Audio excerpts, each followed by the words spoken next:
and what you do. Okay. Hi, I'm John. I play bass and sing back in Vegas. Hi, I'm Matt. I play keys and sing. I'm Dan. It's your turn. Go ahead. You sure? Yeah. I'm always last. Go for it. You won't be last this My time. name's Dan, and I play drums / bongos. Bongos. Nice. Hi, my name's Ricky, and I sing and attempt to play guitar all at the same time. Cool. Okay. Okay, first tell us about the history of the band and how you all got together. Well, Matt, how about you? Good guy. What I don't know history pre-Matt. I met John when he was travelling, when he came out to Adelaide, which is our hometown in Australia, down the bottom, looking at the map, south. It's like the equivalent of like Texas. For geography, yeah. Not as much geographically, not anything else. Met John there, and we got talking, and I came to visit him, and we started writing some music, and then I went back home and started jamming songs with my brother Dan, who plays drums, and pretty soon after that, John came over and moved to Adelaide, and which made we married each other together. It's all that whole story. That's right, he's married girls. Aww, off the market. You want to go? No! Don't do it. Should I get a close up of the ring? Which one of you guys said I was engaged? They're just jealous of all the girls you get, so they force you to wear that. Why couldn't I have done that? Guys, it's in the movie too many times. And then, so the three of us had the songs down, and we put an EP out. And then we had a selection of keyboard players. I think about 5 of them that were on rotation. Called them the CITY RIOTS last time. And we had whoever was kind of free at the time would come on tour with us and play. And until one day we found this fine young-looking gentleman. I believe this he met while Ben was walking out the toilet. Ah. In the toilet. In the toilet. In the toilet. Yeah. Not in the basement area. Okay. In the men's room. Okay. And, They couldn't lock down a keyboard player. None of them were good enough. And then I came along and he's still modest. And you're the best one in the band. he's the most good-looking one, that's for sure. And then, so that kind of completed the foursome. And I think Matt joined last May. Within a few weeks, we went on a tour, and then I think 4 months after that, we did the Academies tour in Australia, and then about 6 months after that, he was touring with us in the US. So it's been a quick rise to fame for young Matt. Yeah. Been a good ride. And then we managed to find our way down here, south to Atlanta. To Georgia. Via, good job. Via a few Waffle Houses. And what else? A few IHOPs. IHOPs are good. IHOPs are way better than Waffle House, sorry. And then that's where we are right now. it has so much more to offer than just waffles. IHOP? No, Waffle House. Well, IHOP does too. Have you been to IHOP? Have you been to IHOP? No, I have, and they had crepes at IHOP. They Yeah, do. the crepes were good. Did you say crepes? Crepes. Crepes. Crepes. I don't know.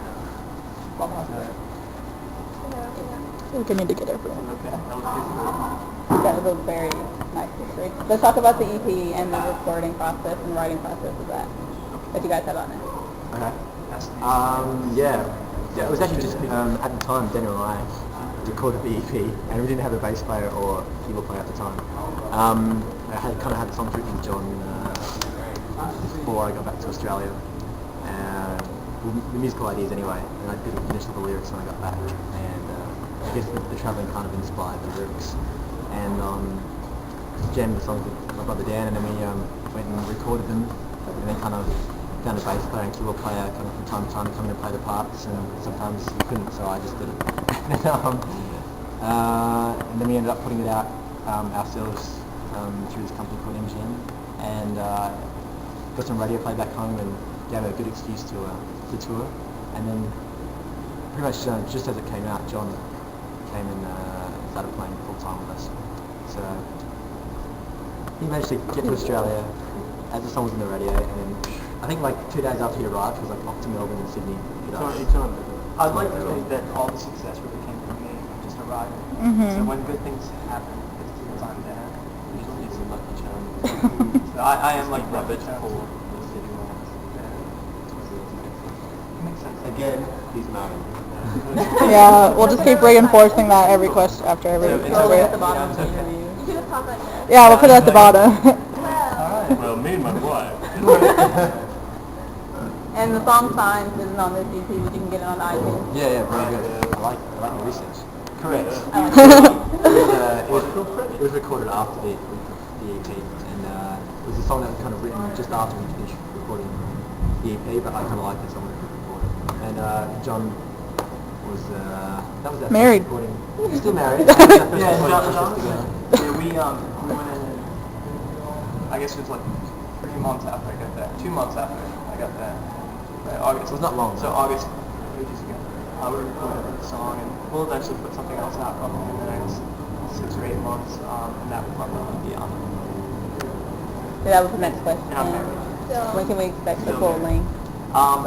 Since we stopped playing some gigs. Yeah, full length thing, jeez. If we get some time to settle and do some more writing, we have a lot of songs, but we probably only have 5 or 6 really done right now. So right now it's something like an EP, and then if we come up with some time to write, we may without the full length. And I'm still married. I guess we just want to make Still sure that married. when we do put a full length out, it is like Good. with the chorus are really happy and really excited and stoked. That'd be not 5, not 5 really kick Yeah, ass do a songs, DVD. 5 average songs. Yeah. So maybe I think the next point of call will be like another EP release, maybe start working on it in December or January. Have it out a few months after that. The house in A little expensive. It's expensive. Good. What a drive.